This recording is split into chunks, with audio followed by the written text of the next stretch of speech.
भवतु सहनौ भुनक्तु सह वीर्यं करवावहै तेजस्विनावधीतमस्तु मा विद्विषावहै।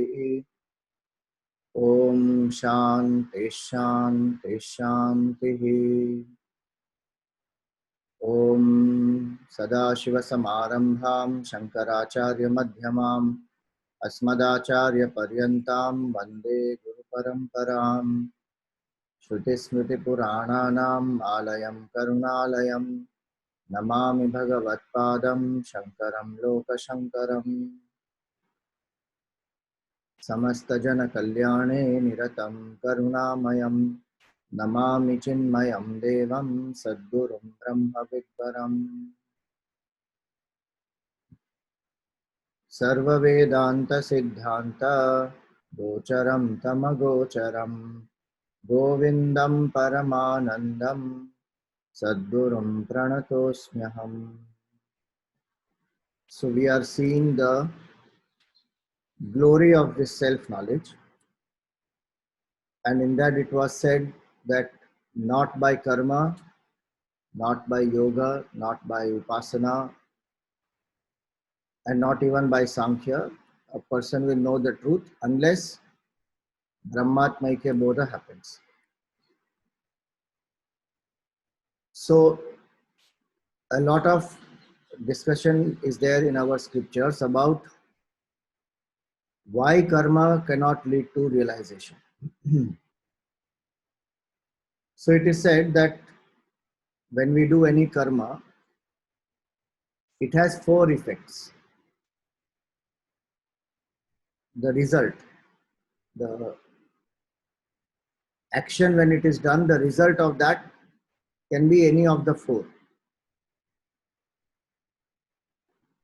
One is that the result is utpadyam, that which is not there, but it is produced. It was not there before, now after the action it has got produced. So what is the example? Traditional example is going to Swarga. By performing certain rites, rituals, etc., the amount of punya that is generated, which was not there before, which helps that person to go to Swarga. So it is called utpadyam, which is produced. The result is produced.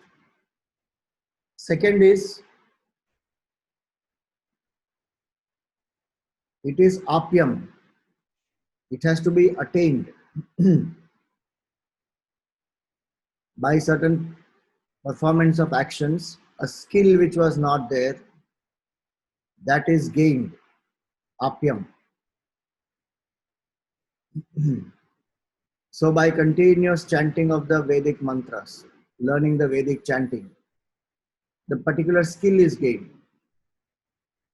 It can be applied to anything. One learns a new sport, new hobby, anything. So which was not known earlier to us, which by effort we have cultivated, we have acquired. That is called apyam. Third is called samskaryam, which relates to purifying. So certain actions are those which will help to purify.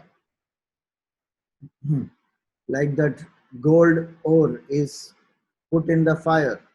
Then the fire purifies it. All the impurities go away and then the gold shines. So like that there are samskaras which are to purify the mind. 16 samskaras are also one of the reasons is to purify the mind. Then the fourth is vikaryam, where the action leads to the change in the form of that object or that person. So the example is when the paddy is thrashed, then the grain and the husk is separated. So it goes through a change. The rice emerges, the husk is removed. So in the same way, there is a change that happens. Certain sadhanas a person does. From negative, one transforms to be positive. From wandering mind, one becomes more single-pointed. So a change comes. Now, the state of this Brahmagyan is such, Brahmatmaikya Bodha, that none of these four will apply. Because Brahman is not something new that has to be produced. If it is new, something which is new that has to be produced, it will get destroyed. It is temporary. So Brahman is not new, so it cannot be produced. It is not a skill or it is not a quality that has to be acquired. So it is not Utpadyam, it is not Apyam. It is not impure that has to get purified, Samskaryam. It is the purest of the pure. And again, it is changeless. It cannot change form. So these other four, yoga, karma, sankhya, upasana, they can lead to any of the four results. They can produce something which is not there. It can be punya karma, it can be single pointedness, it can be any such thing. What is not there existing, it can produce. It can purify, it can transform the person, it can make that person acquire some new skills, new set of values, new thought patterns. Hence, they all are at the level of the preparation. Brahmatmaikya Bodha will happen when this preparation happens. Hence, it was said, Mukti will not come unless the Brahmatmaikya Bodha happens. Then the example given was of the Veena. Like the Veena is played, the king, traditionally it is said also that the king has to entertain the subjects. So the king calls various artists and musicians and men of literature and different skills. And in the sabha or in the festival in the whole cities, the king entertains the people. So somebody who is skilled in playing a veena, just because the person is able to entertain people, that person doesn't become the king. That's the analogy here. Different shades of the same analogy. Like somebody who can play the veena is capable of becoming a king. That is another aspect of this analogy. Meaning it requires that much of expertise. Today we are seeing another part of the analogy is the king pleases the subjects, and to please the subjects, the king invites musicians. Now when the musician is playing and the subjects are happy, that does not mean that that musician is capable of being the king. In the same way here, just because one has done certain rites, rituals, etc., Brahmagyan will not happen. The preparation is required, no doubt, but directly it doesn't make a person realize Brahman. For that, what has to be done? Atmaikya Bodha, Atma Vichar has to be done. Listen to the truth, reflect and contemplate. Then we saw Vag Vaikhari Shabdajari Shastra Vyakhyana Kaushalam. One gives elaborate speech, one is an expert. Shastra Vyakhyana Kaushalam. You see what the tradition says about Shastra Vyakhyan, that who is an expert in giving commentaries on the scriptures. So Vyakhyana Kaushalam is what? Not just being able to explain or use flowery language or voice modulation. That is one part.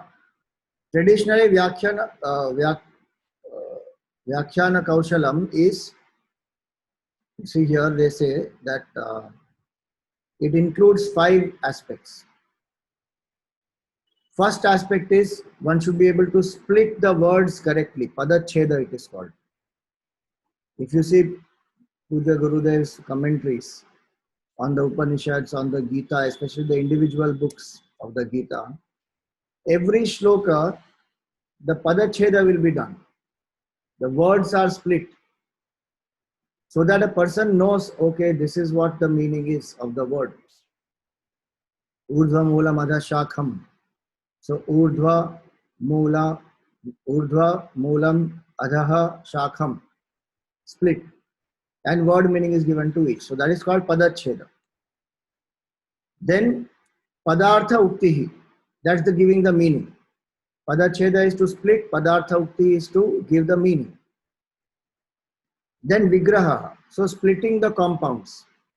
So sometimes the same, so in Sanskrit, a very long expression will be there. It will be one compound. An example of a small compound is Ramakrishna. So Ramakrishna means Rama and Krishna together is a compound. Like in English, we have soap box. Soap box is a compound. It is not separately soap. It is not separately box. It is a box which holds a soap. So soap box. That is called a compound. Like that in Sanskrit, there will be a lot of compounds. To split that compound. Like here in this very shloka, it is Shastra Vyakhyana Kaushalam. It is a compound, long word. Shastra Vyakhyana Kaushalam. So it refers to a person who is expert in giving talks on the scriptures. Shastreshu Vyakhyana Kaushalam Yasya Sa Shastra Vyakhyana Kaushalam. So that is a compound. So it has to be split properly. Because if we don't split the compound properly, some other meaning will come out of it.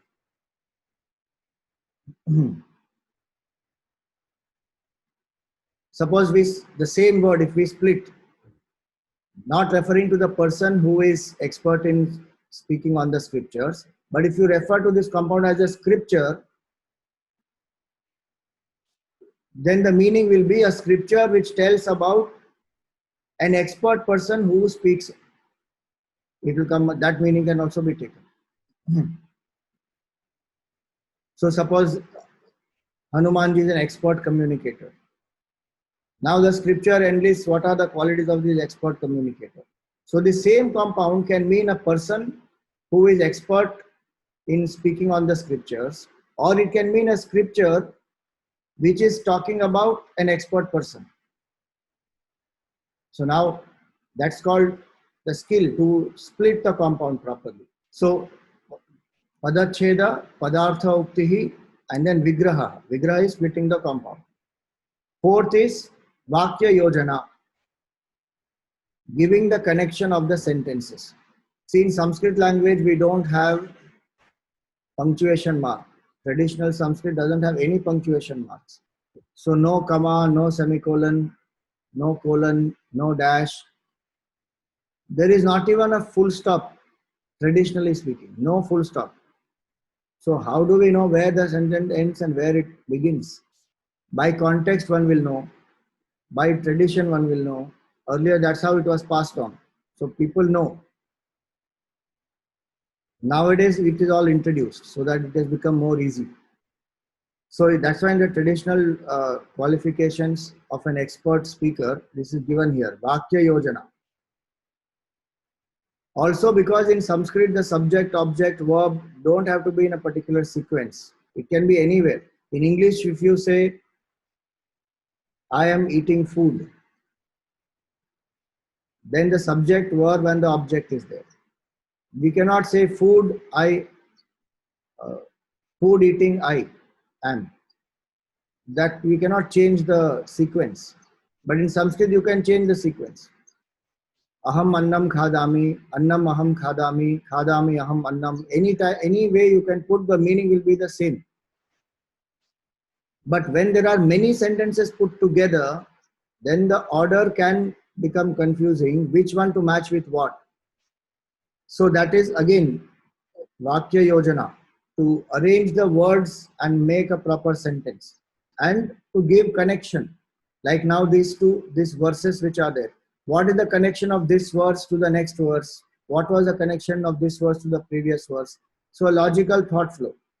So Vakya Yojana. And the last one is Akshepasya Samadhanam, answering the doubts. One's own audience may ask certain doubts. One should be able to clarify the doubts. So these are 5 aspects. Now all these 5 are for a scholarly approach. And no doubt to interpret the Shastra, these are very important to be very clear that what is the scripture saying. so that one does not bring one's own limitations of thinking into play.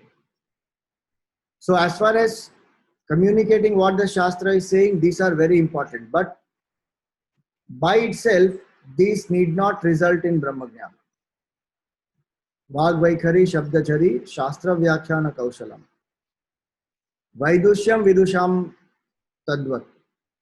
The skill is like that, where one can explain a lot, but if it doesn't generate that intensity to seek, then that is only for show. It is not for mumukshutvam. It is not for moksha, basically.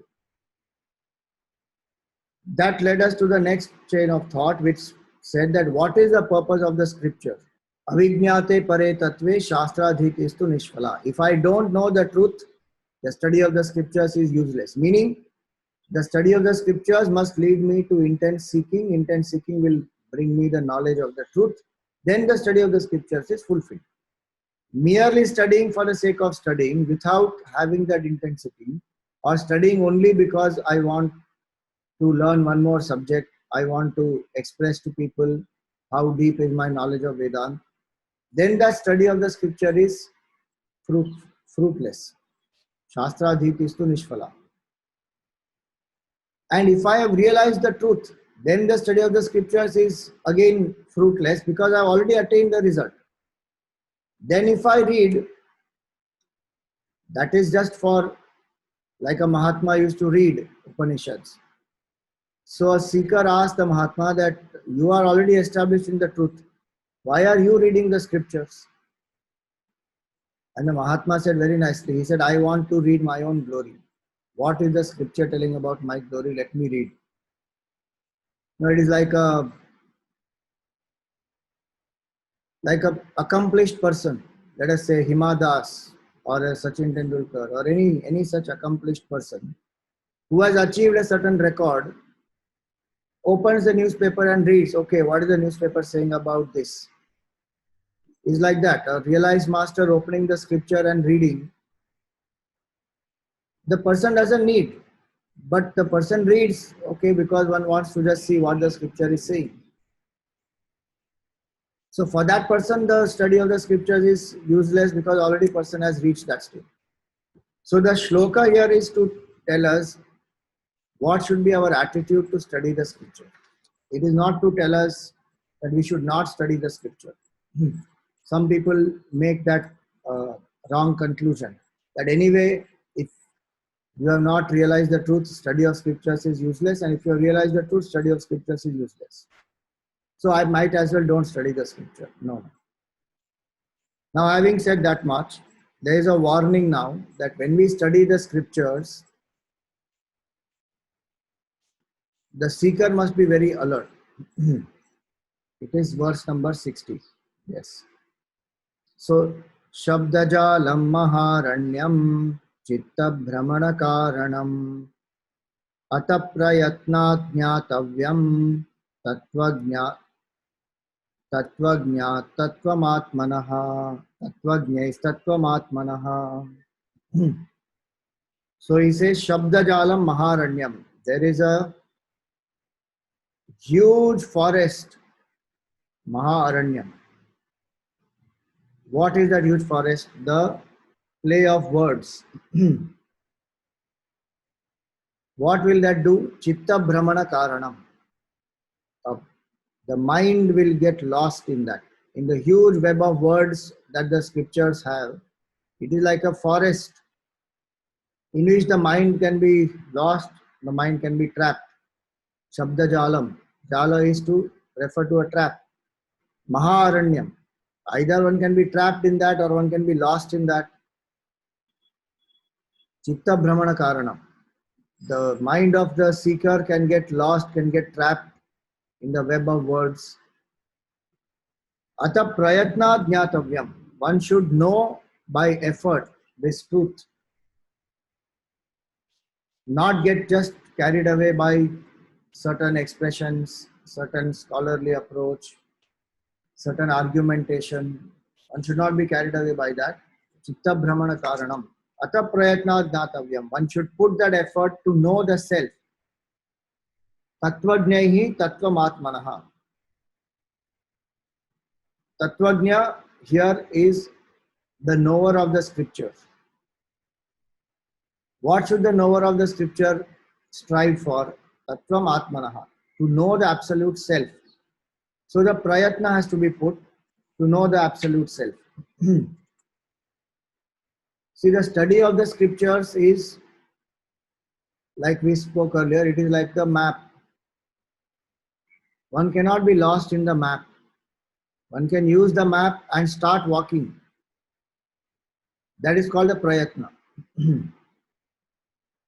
And as one is walking, one will know that, like Gurudev used to say, that when there is pitch darkness and you have to go from one place to the other, there is no light on the road anywhere, absolute darkness. There is Amavasya night also, so no moonlight also. Now when we have to walk, the master gave the lantern to the disciple and said, you go. So the disciple said, but what will this small lantern do?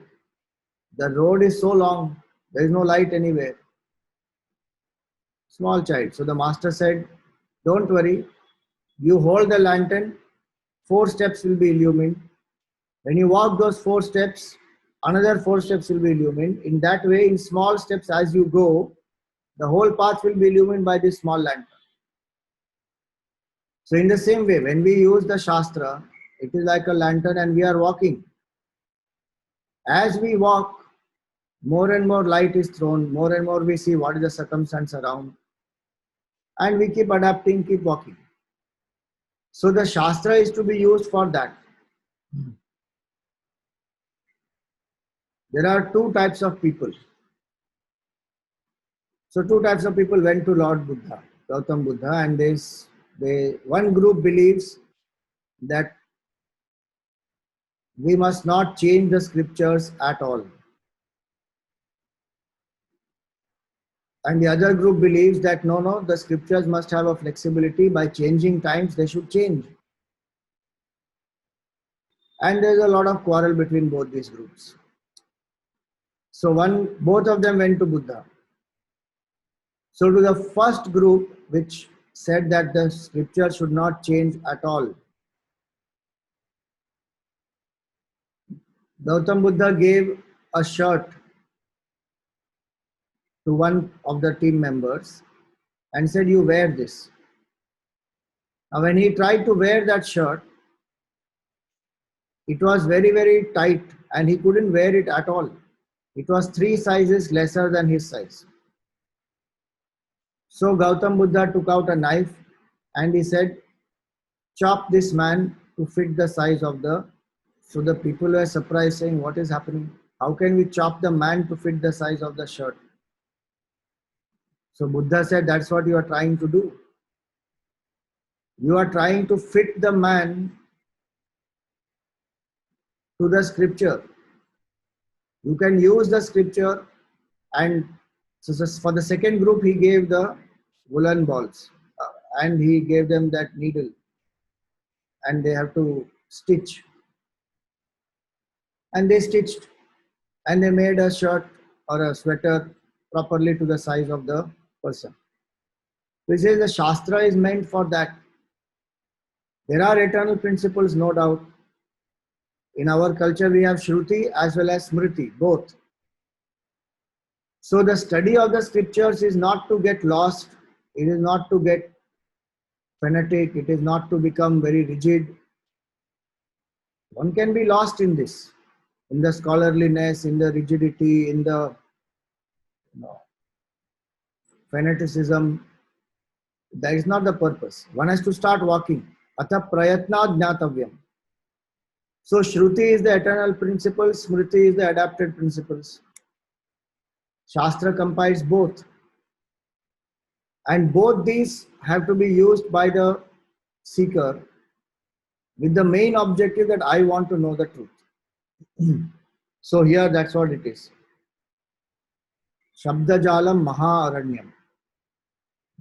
There are so many different philosophies. Yesterday we spoke about 6 schools of philosophy. Nyaya, Vaisheshika, Sankhya, Yoga, Purva Mimamsa, Uttara Mimamsa. Uttarmimamsa is the last part, the Upanishads. Even in Vedant, which is Uttarmimamsa, there are different philosophies. Dvaita Vedant, Advaita Vedant, Vishishta Advaita Vedant. The mind can be lost in these philosophies. Then there are commentaries on the Upanishads. Then there are tikas on that commentary, meaning the disciples have written footnotes on the commentary of the masters. Like Shankaracharyaji's commentary will be there. Then Anandagiri Tika will be there on that. And on the Tika of Anandagiri, there will be Tippani. There will be still some further clarifications given by some other disciples. Now one can go on reading all that. There's nothing wrong in also knowing, reading, gaining more clarity. And these are not useless. These are not that, oh God, so much they have written for nothing. No, they've tried to make it much more precise and for the benefit of the seeker. Like the Upanishadic statements are very, very, so then commentaries are given by masters to elaborate. Disciples who have been with the master, sometimes there is a doubt in the minds of other disciples that what did the master mean by saying this. So then the disciple gives a clarification. And still if it is not clear, then some other disciple will try and give little more tippani and clarification. So one who has that bent of mind where one wants to study, one wants to be very clear, one wants to put down all the points for, against, one should do all that. But the end result of that is what?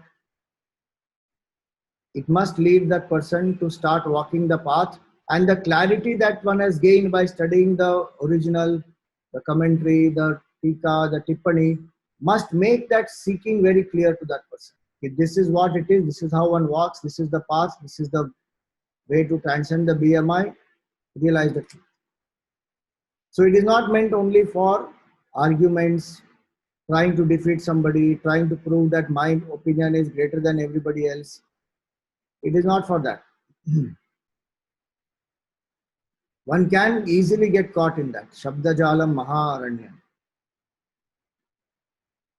Sadashiv Brahmendra, he was a very great Mahatma.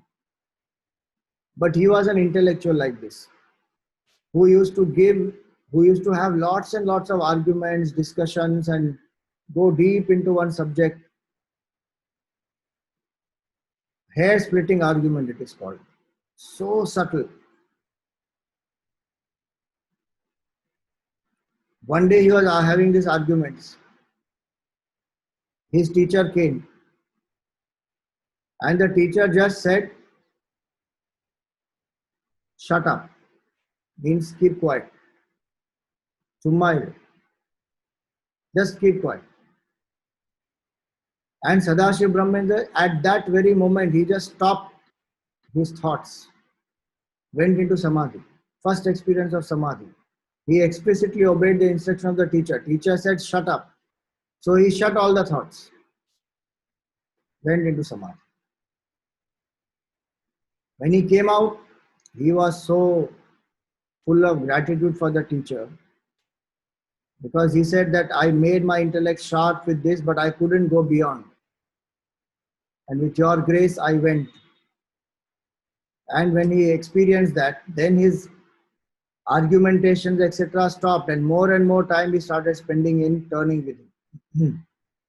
So the purpose of the study of the scriptures is that Shabdajalam Maharanyam Chitta Brahmana Karanam Ata Prayatna Jnatavyam. Because there is a vasana that one has, that is called Shastra Vasana. Some people will have that Shastra Vasana. That Shastra Vasana one has to overcome, whereby one uses the scripture to intensify the sadhana. One very nice line I read somewhere is, it is better to know the truth and be dumb than to go on talking on it and miss it. Be dumb meaning become quiet. So many masters, they come to know the truth and they become quiet, like Sadashiv Brahmendra, his intellectualization stopped. So it is better to know the truth and be quiet or be dumb, rather than go on talking on it and miss it. Not that everybody who speaks on it will miss it, But if one is not alert, it is one more trap, sattvic trap. But it is a trap. Shabdajalam Maha Aranyam.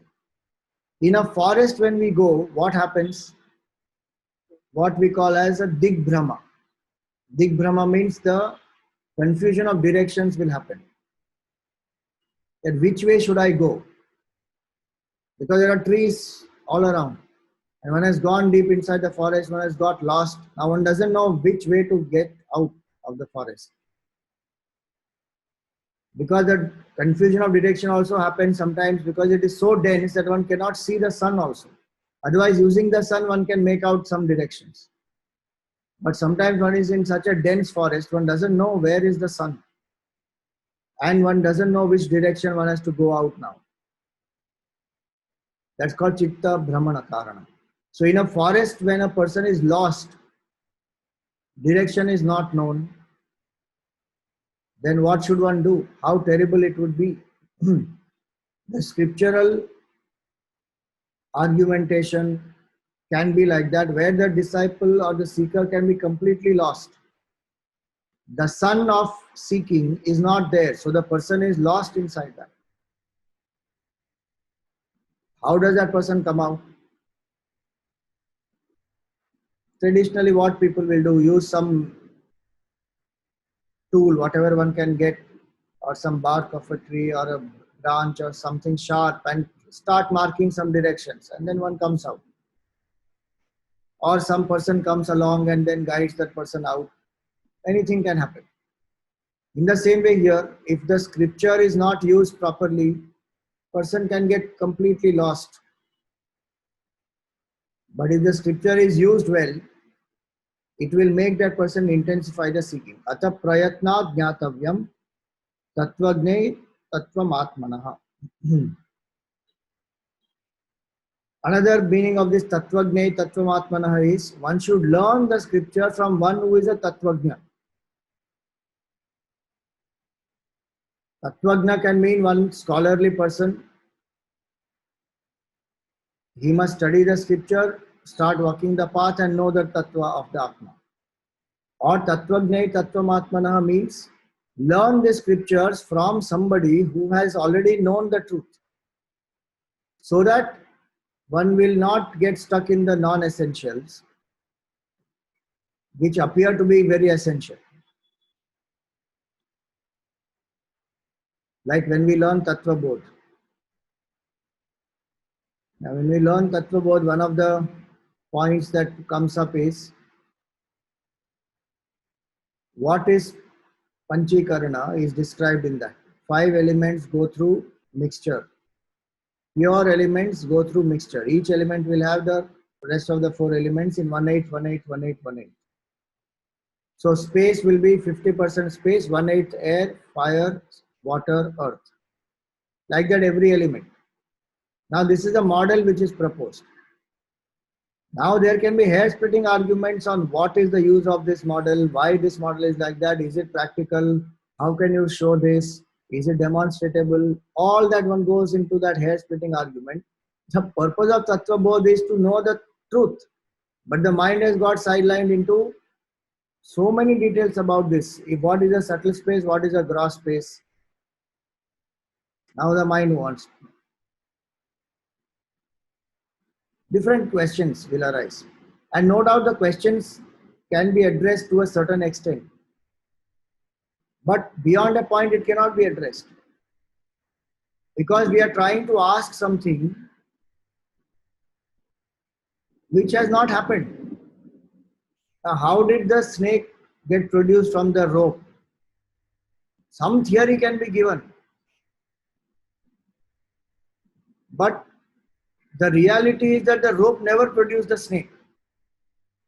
Now, if I try to probe into the theory which is given, that how did the rope produce the snake, and this theory has this flaw, and I'm stuck in those flaws, it will obviously have some flaw, because the fact is it never happened. One is only saying these theories so that the mind can become quiet temporarily, can understand certain basic aspects, so that one withdraws from this reality that one has given to the world. And when one withdraws, then one realizes, this doesn't exist. Brahman alone is. So now, if that main purpose is lost and one is stuck up in some theory, the theory is only going to explain a temporary explanation of something which we think has happened, but which actually has never happened. Hence, the Tattvajna, the person who has known the truth, will always bring us back to the main seeking, not get lost in the bylane somewhere. Some Upanishads say only 3 elements are there. Some say 5 elements are there. There are so many theories of creation in different Upanishads. Now one can be lost in any of these, saying which theory is correct. It's like asking which model is correct, which has produced the snake from the rope. None of the models are correct. Whichever appeals to you, take that model, withdraw from the snake and realize the rope. That's all has to be done. So that's why it is prayatna jnatavyam. What is the prayatna? Prayatna is to understand that there is a rope, there is Brahman. Get the conviction about that Brahman, existence of Brahman, and then how to discover that Brahman, which is my own nature, what the Shastra is saying, apply those things and get liberated. No point in going round and round in different theories. But remember again, this does not mean that if this is no sanction for me not to study the scripture and remain in confusion. There are two extremes. Some people will say, oh, this Shabdajalam Maharanyam, I don't want to get lost in this. But you are not clear also. You are anyway confused. There is other side which will be going on doing this scholarly study, but the seeking is not there. Sense mastery is not there. Likes and dislikes one has not overcome. One has not made the mind single pointed. But going on reading the scripture, giving talks, doing argumentation. Both these are extremes. Not to study or to live in confusion with some basic minimum, some study which one doesn't have clarity. And to go to the other extreme. Both are to be avoided. So the prayatna is study the scripture well, get the essence out of it, start applying it, realize the truth and move on. There are so many scriptures available. So one person asked the Mahatma Ji, how many books should I read? There are so many books available. How many books should I read to know the truth? And that Mahatma answered very simply. He said, how many mirrors do you require to see yourself? To know yourself, to see yourself, one mirror is enough. If you want entertainment, you want to see yourself in many, then that's a choice you can use.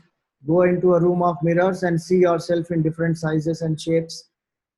Because the mirror types are different, convex, concave, all that. But to know yourself, one mirror is enough. In the same way, any one scripture, if I master, get the proper clarity of it, then start walking the path. Then why so many scriptures are given? Because certain scriptures will cover certain aspects more deeply, more clearly. If it appeals to you, take that and move on. It may not appeal to some people, so they need something else. Some people need Bhakti Shastra, some people need Yoga Sutra, some people need Upanishads and Vedanta. Different people need different things. So use whichever required. Atha prayatna jnatavyam tattvajnahi tattvam atmanah. So know the scripture, read the scripture or understand the scripture from a person who has known the truth. When we did about Shraddha, when we did the talks on faith, one of the 6-fold qualifications, that time we spoke more about this, that why the Guru is required and why does the scripture suggest so much that learn the scripture from a teacher who is well versed in the scripture as well as who is established in the truth. Because then only the mind has a combination of both. The mind sees a person who is realized as well as who is well versed in the scripture, but who is not caught in the vain argumentation. If a thorn has pierced my leg, what will I do? Will I sit and intellectualize? From where did this thorn come? How was it lying on this ground? What was the size of this thorn? What are the consequences if this thorn remains in my leg? Will one argue like that? Why somebody did not remove the thorn? How should we go about removing these thorns on the road? No, one will just remove the thorn first because it is paining. If bondage is like that, it is a pain. I don't know my true nature and it is paining me. Just like I will use something to pull that thorn out, Shastra is used to pull this jiva out of this state of misery. Otherwise, the person is confused. So, Shastra is a tool that the jiva can use and pull out this ignorance, delusion, ego, which is causing the pain. For that, we use the scripture. So, Bhava Roga, if we are having, Bhava Roga Bhishaj is the guru, then the Aushadhi is the scripture, where you pull it out, apply the medication, be fine. Now, what is the prayatna that has to be done? The prayatna is to eliminate ignorance because that is the root cause of sorrow. So here it is, the next shloka. He says here that Ajnana sarpadashtasya brahma jnana ushadham vina kimu vedaischa shastraischa kimu mantrai kim aushadhaihi. So the example given here is Ajnana sarpadashtasya. When a person is bit by the snake of ignorance. Brahma Jnana Aushadham Vina. Without the anti-venom, which is Brahma Jnana, what will the other things do? Kimu Vedaischa Shastraischa. What is the point of chanting so many Vedas, doing so many rituals, reading so many commentaries? Kimu Mantrai Kimaushadaihi. What is the point of doing so much of rites, rituals, and even taking some physical medicines? Ajnana will not go. So the prayatna is to identify what is this ajnana and how to get out of this ajnana. Because ajnana is the cause, and the cause of this ajnana is two effects. Not knowing the self, ignorance, creates these two. Avidya creates avarana and vikshepa. It veils the self on one hand, it projects the self as the body, as the jiva on the other hand. And there is a pain, like the snake bite pains us, and the poison of the snake spreads throughout the body and the person can die. When somebody is bit by the snake, what will a person do? One will want to first and foremost stop that venom from spreading. So one will tie, suppose the snake has bit here or on the hand somewhere. And one will tie the hand very tightly so that the poison doesn't spread further. And one takes some remedial measures, put some anti-venom and all that and nullify the effect. One will not be just watching and just die. But how strange it is in our life that we are bit by the snake of venom, a snake of avidya. No effort is being done to stop the spread. No effort is being done to pull that, take that venom out of the body, to inject something which will nullify the effect of this poison. Nothing. And the strange thing is one dies also. So many lives have gone. One has died, taken birth again. The Upanishad says, Mrityo samrityum apnoti. From death to death one goes. And every time one is bit by this snake of avidya and one is just helplessly dying. So the point here to make is the Shastra is telling us, the Vivek Chudamani is saying, that if I am bit by the snake of ignorance, I have to take the remedial measures. I must take the deepest measure is to get the knowledge of Brahman. Stop the spread of attachment, stop the spread of wandering of the mind, stop the spread of impurities, mala, vikshepa and avarana. 6 impurities of the mind, Vikshepa is wandering of the mind, and Avarana is covering of the self. All these I have to put efforts to remove and then get the Brahmagyan. That's the Aushadhi. Brahmagyan Aushadam Vina. Kimu Vedaischa Shastraischa. What is the prayojanam of studying the scripture, of chanting the mantras, of doing the rituals, of having arguments on various philosophies? Ajnana will not go by that. Ajnana will go only by steady contemplation on the truth. So this concludes that portion which is about the glory of self-knowledge, that how self-knowledge alone can lead to liberation. Everything else is a means towards that. Now comes the direct experience or liberation, the next section. So what does he say here? 62nd verse.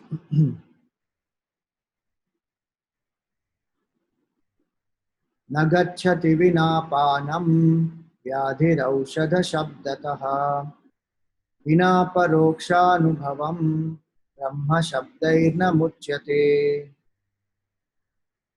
Now the state of liberation is what is glorified here. This section on liberation is not about how to get liberation. The section here is that self-knowledge which was glorified earlier.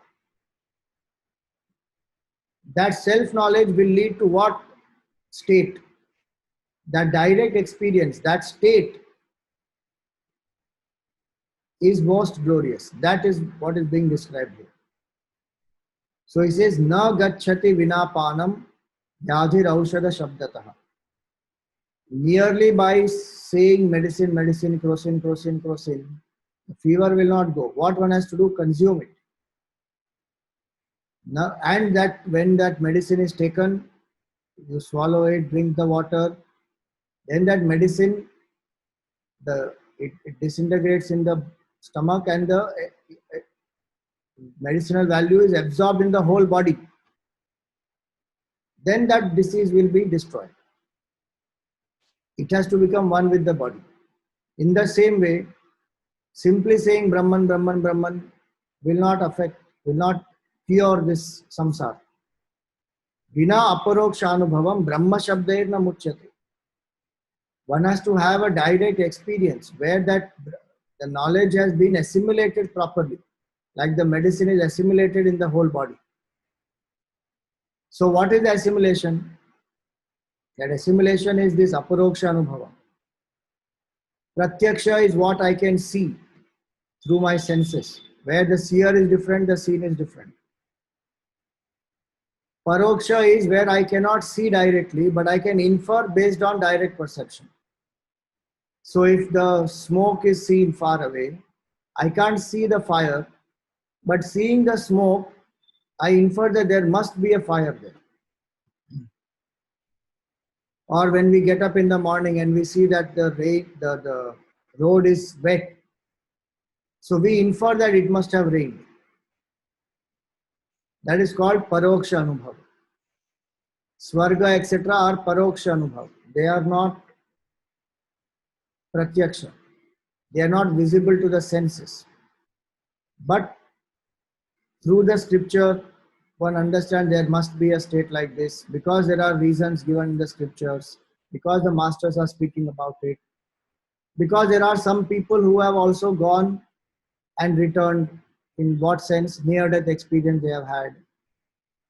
So using all that which is paroksha, which is not visible to the senses, but which is based on inference. Now Brahmagyan is not available for both. It is not something which is perceptible by the senses, not something which is just an inference of the mind. Then what is it? It is a aparoksha anubhav, meaning an immediate, without any medium in between. Whatever we know today is through a medium, through the medium of the mind and the intellect. How to know this truth, aparoksha, is the whole Shastra. What is it saying? Withdraw the senses, tune up the mind, contemplate, go beyond. Then without any medium, I have transcended all the mediums and I've come to know who I am as I am. Till that experience doesn't happen, the ignorance will not go. Like the snake of ignorance which has bit, the poison will not get destroyed till this aparoksha anubhav happens. One can prepare. So that tying of that hand is like the preparation. That how this person practices karma yoga, upasana, so that the bondage doesn't spread, it becomes thinner and thinner. And then ultimately through Shravan Manan Nididhyasan and withdrawing of the mind, one will realize the truth. So this is about the state of liberation and how aparoksha anubhava is very important. It is not sensory perception, it is not inference, it is immediate experience. Like today we know ourselves as a jiva, not because of some medium. In the sense, I don't require a phone to know who I am. I don't require a computer to know who I am. As a jiva, I know I am. So for now, we will stop here. Any questions, you are welcome to ask. Swamiji, in the example of fire and smoke, I am a little confused. Paroksh is the smoke and fire is immediate, or it's the other way around? I got confused. What is paroksh and what is aparoksh in the case of an example of fire? No, in the example of fire, you cannot have aparoksha. You can have only paroksha. Paroksha means what is not visible to the senses, but which is inferred.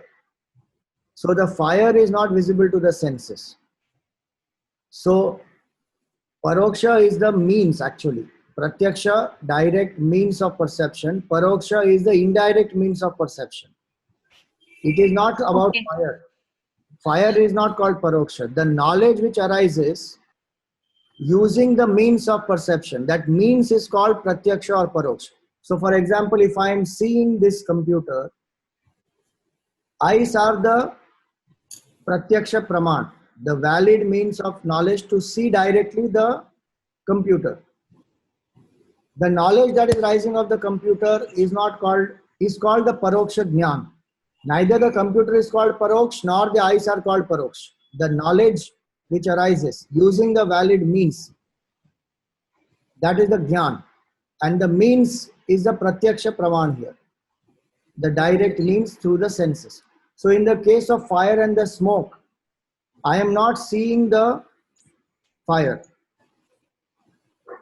I am inferring the fire. So what am I seeing? I am seeing the smoke. So the means which is used, pratyaksha praman, is the eyes are used to see the fire. But the knowledge that is arising in my mind is what? There must be a smoke. Sorry, there must be a fire. When I am seeing the smoke, there must be a fire, is the knowledge that is arising. So the knowledge that is arising because of this paroksha, inference. The valid means is inference here. Now, okay, so paroksha is inferential and the direct, whatever tools we use is a paroksha. No, tools we use is pratyaksha. Pratyaksha, okay, yes. Pratyaksha. So the senses are used. The senses are used to see the smoke. So paroksha jnana is based on pratyaksha, inference. Okay. Thank you, Swamiji. Where we don't use any means at all, that is called aparoksha. Where the senses are not used, mind is not used, inference is not used, directly one knows I am this. Like I gave the example of the relative, our state right now as a jiva. If I wake up in the night, I don't need to be seeing my body to understand, okay, I exist. I don't need to remind my mind, okay, I exist. I am. That is my immediate experience. As a jiva, it is my immediate experience, where I don't need any other medium.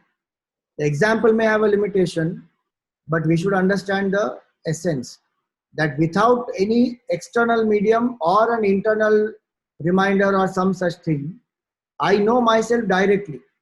That is called aparoksha. Hariom Swamiji. Yes. Hariom Swamiji. Yeah, you said that Upadhamya, Apyam. What is the third one? Purity of mind. Samskaryam. Om Purnamada Purnamidam Purnat Purnamudachyate Purnasya Purnamadaya Purnameva Vashishyate. Om Shanti Shanti Shanti. Hari Om Shri Gurubhyo Namaha. Hari Om.